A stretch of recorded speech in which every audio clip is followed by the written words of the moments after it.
Hi guys, welcome to Sweety Kitchen. నేను మీ బాను. ఈ రోజైతే మార్నింగ్ అప్పటికప్పుడు ఇన్స్టెంట్గా ప్రిపేర్ చేసుకునే బన్ దోశ రెసిపీని అయితే షేర్ చేస్తున్నా. ఈ రెసిపీ వచ్చేసి ప్లఫీగా చాలా బాగుంటుంది టేస్ట్ అయితే. మరి ఈ దానికి మనం బియ్యం కానీ పప్పులు కానీ నానబెట్టుకునే పని కూడా లేదండి. మార్నింగ్ ఎలాంటి హడావిడి లేకుండా అప్పటికప్పుడే ఇన్స్టెంట్గా ప్రిపేర్ చేసుకోవచ్చు. పిల్లల నుంచి పెద్దలకి అందరికీ చాలా బాగా నచ్చుతుంది. అలాగే దీన్ని పిల్లలకి స్కూల్కి స్నాక్స్ బాక్స్కి లేదా స్కూల్ నుంచి రాగానే స్నాక్స్ కూడా ప్రిపేర్ చేసి పెట్టొచ్చండి. చాలా బాగా లైక్ చేస్తూ ఎంజాయ్ చేస్తూ తింటారు. మరి ఈ రెసిపీని ప్రిపేర్ చేసుకునే విధానం ఎలాగో చూసేద్దాం.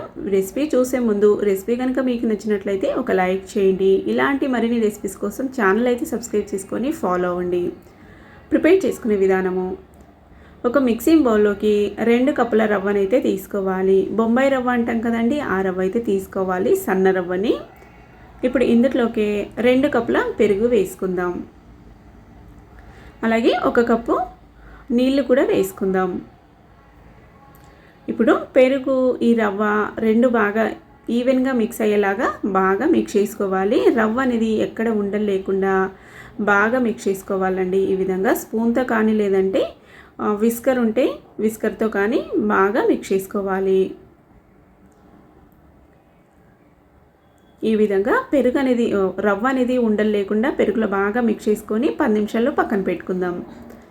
10 నిమిషాల తర్వాత చూపిస్తున్నాను. ఇక్కడ 10 నిమిషాలకి మనకి రవ్వ అనేది ఈ పెరుగుని వాటర్ని బాగా పీల్ చేసుకొని ఉంటుంది. పీల్ చేసుకొని బాగా సాఫ్ట్గా అయి ఉంటుంది. మిక్సీ జార్లోకి వేసేసుకోవాలి.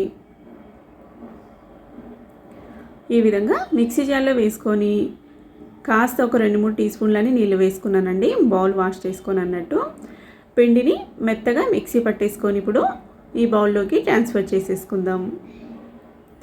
చాలా బాగుంటాయండి ప్లఫీగా, ఒక్కసారి ట్రై చేయాల్సిందే. జీలకర్ర, ఉప్పు, కొత్తిమీర తురుము, అలాగే సన్నగా చాప్ చేసుకున్న ఉల్లిపాయ ముక్కలు, కావాలంటే పచ్చిమిర్చి, క్యాప్సికం కూడా వేసుకోవచ్చు, నేను ఇక్కడ వేయలేదు.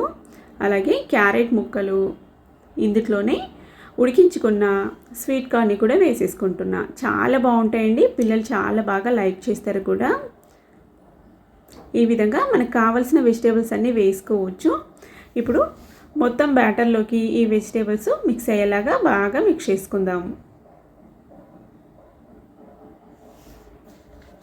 చూడండి, ఈ విధంగా బాగా మిక్స్ చేసుకొని ఇప్పుడు ఒక 5 నిమిషాలు పక్కన పెట్టేసుకుందాం. ఆ లోపు నేను చట్నీ ప్రిపేర్ చేసుకునేటంతసేపు పక్కన పెట్టాను అన్నట్టు.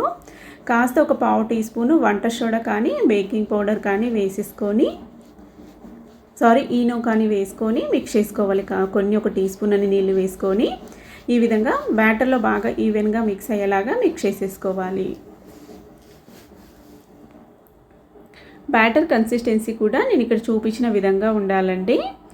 ఇప్పుడు దీన్ని పక్కన పెట్టుకొని పొయ్యి మీద మనం ఇప్పుడు ఈ విధంగా పోపు గరిటె ఉంటుంది కదా, దాంట్లో అయితే ప్రిపేర్ చేస్తున్నాను.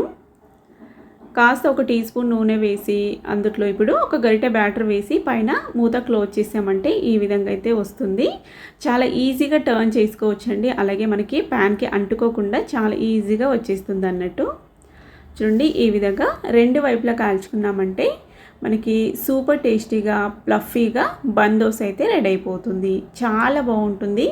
చూడ్డానికి కూడా మనకి కచోరీ లాగా ఉండడం వల్ల పిల్లలు కూడా చాలా బాగా లైక్ చేస్తారు.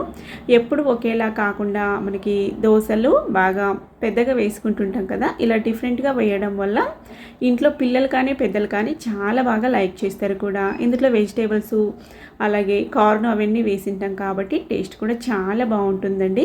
వీటిని అయితే ఏ చట్నీతో అయినా సర్వ్ చేసుకోవచ్చండి. పిల్లలు అయితే అలాగే తినేస్తారు, అన్ని వెజిటేబుల్స్ వేసింటాం కాబట్టి టేస్ట్ చాలా బాగుంటాయి. పల్లీ చట్నీ కానీ టొమాటో చట్నీ కానీ ఏ చట్నీతో అయినా సర్వ్ చేసుకోవచ్చు.